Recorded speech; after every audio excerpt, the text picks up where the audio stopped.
E aí pessoal, tudo bem? Shalom para todas, mais um vídeo aqui do nosso canal. É o seguinte, a gente tem um grupo de WhatsApp. No vídeo anterior eu coloquei que aí embaixo do vídeo eu colocar o link para você entrar no grupo do WhatsApp, só que eu não consegui editar o vídeo, então nesse vídeo aqui vai ter, tá bom? A gente formou um grupo de WhatsApp só com mulheres, tá? Pra gente tratar do tema Empodere o Casamento.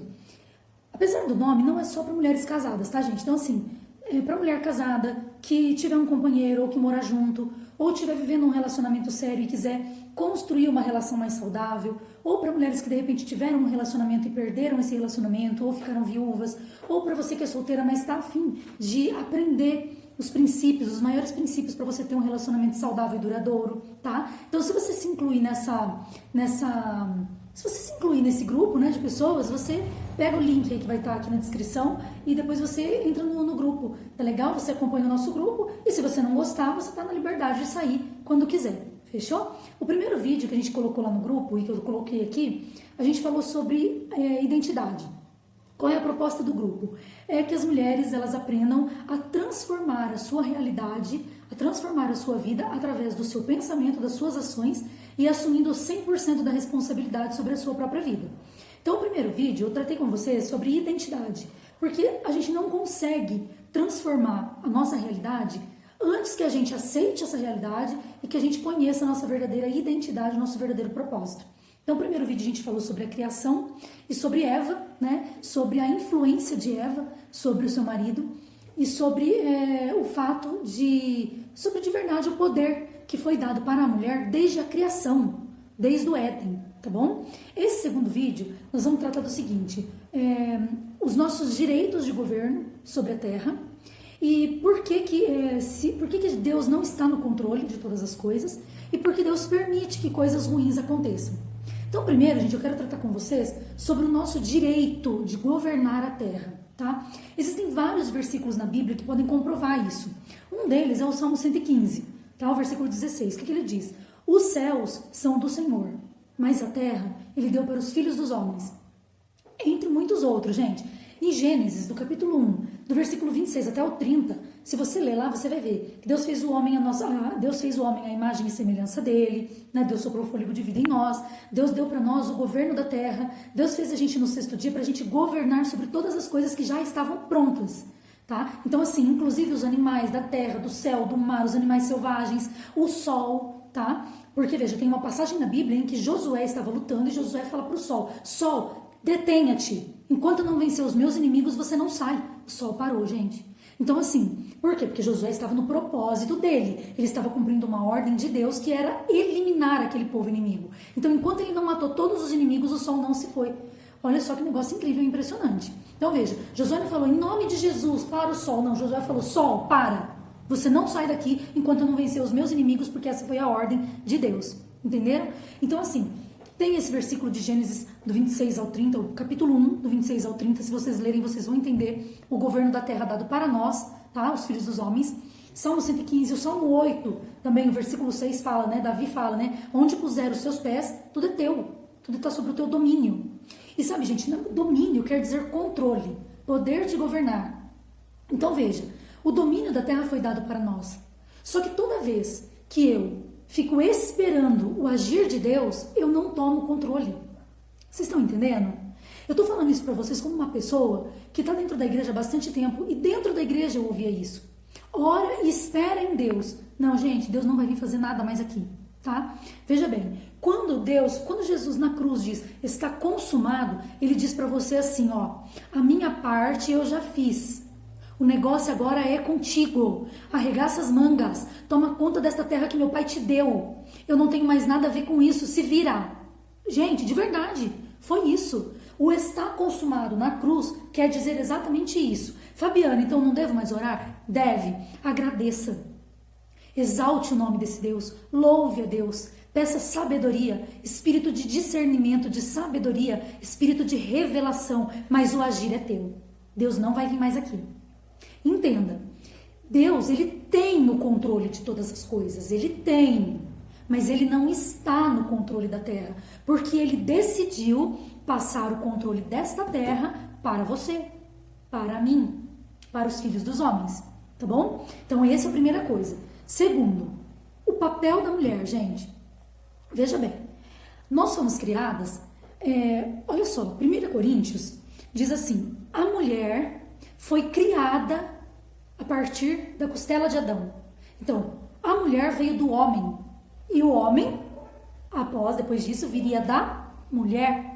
Então, a mulher hoje, ela bate no peito e diz assim, eu tenho poder, eu sou quem gera, eu sou quem tem filhos. Só que a mulher, ela se esquece que na criação, ela veio do homem, tá? Deus criou o homem, o primeiro homem. E a partir do homem, Deus fez a mulher. E a partir daí, todo homem, a partir dali, é nascido da mulher.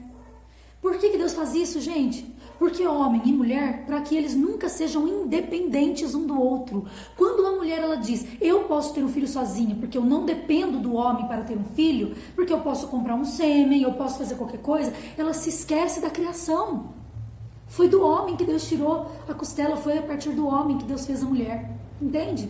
Então veja, a mulher, em Gênesis 2, no capítulo 18, você vai ver lá que a mulher, ela é uma auxiliadora, ela precisa corresponder ao seu marido, tá? Em Provérbios 14, a Bíblia diz que a mulher tem que ser sábia.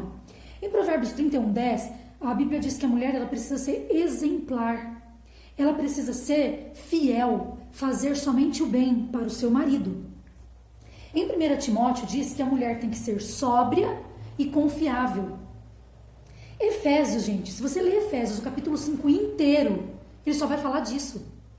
A mulher, ela deve ser submissa ao seu marido, amar o seu marido, e o marido, gente, ele tem que morrer pela sua esposa. O marido, ele vai amar a sua esposa como Cristo amou a igreja e entregou a sua vida por ela. Entenda que quando você lê, quando eu comecei na igreja, eu ouvi que a mulher tinha que ser submissa ao marido. Para uma mulher como eu, que sou filha mais velha e que vi muitas coisas, muitos problemas na minha casa com relação ao meu pai, e eu sempre precisei ser uma mulher muito forte, eu sempre precisei tomar decisões. Quando eu ouvi isso na igreja a primeira vez, eu queria comer a Bíblia e não queria mais voltar para a igreja. Só quando eu li o versículo seguinte, eu entendi o verdadeiro sentido disso. A submissão não é uma humilhação, não é estar por baixo. A submissão é aceitar o cuidado do seu marido, aceitar ser amada pelo seu marido, aceitar que o seu marido, ele vai fazer tudo por você, porque o versículo que vem depois diz que ele vai morrer pela sua esposa.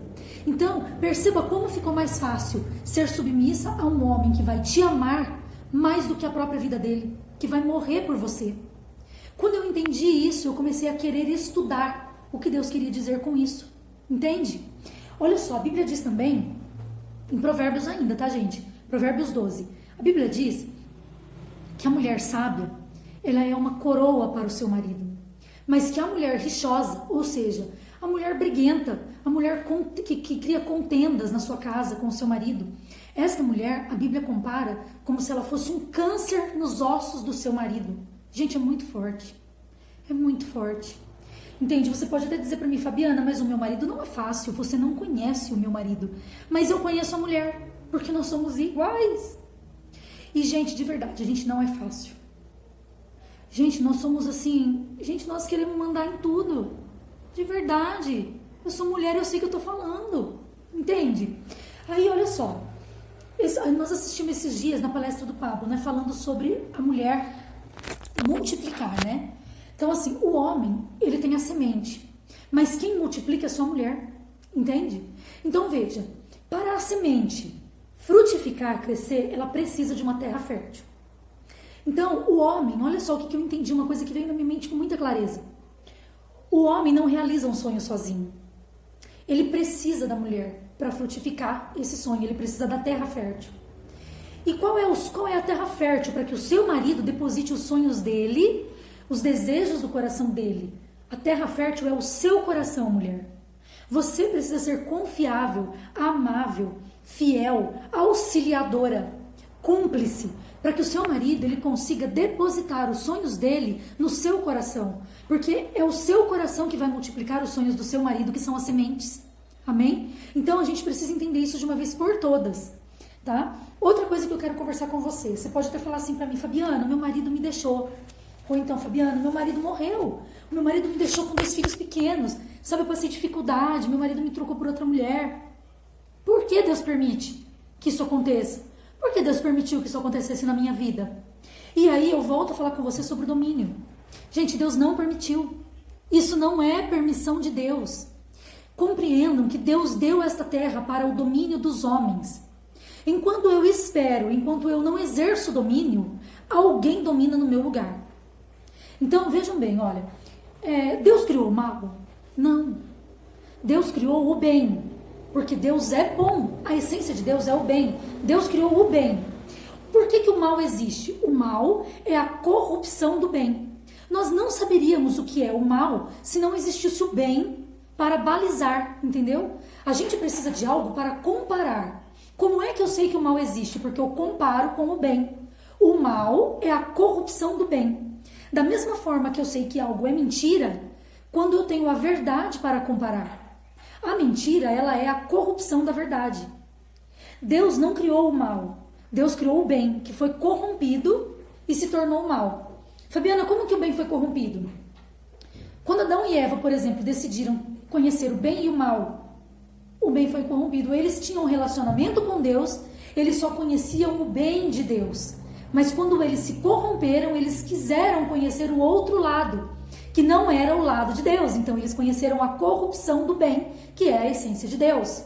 Fabiana, Deus criou o inimigo, o diabo? Não, Deus criou os anjos. Mas o anjo de luz, Lúcifer, o anjo maravilhoso, ele se corrompeu e ele se transformou no inimigo de Deus. Ele quis ser igual a Deus, entendeu? Então assim, o que eu quero deixar para vocês? Não existe nada de mal, de ruim que seja permissão de Deus. Se Deus estivesse no controle desta terra, esta terra já seria a Nova Jerusalém. Porque quando a Nova Jerusalém for instituída na terra, Deus estará no controle de todas as coisas e tudo estará em plena perfeição. Por enquanto, esta terra está sob o domínio dos homens. Então, os homens é que comandam. E quando eu, que sou uma mulher cristã, não exerço o domínio sobre a terra, sobre o meu casamento, sobre a minha casa, sobre os meus filhos, sobre a minha finança, alguém vai comandar e dominar a minha vida.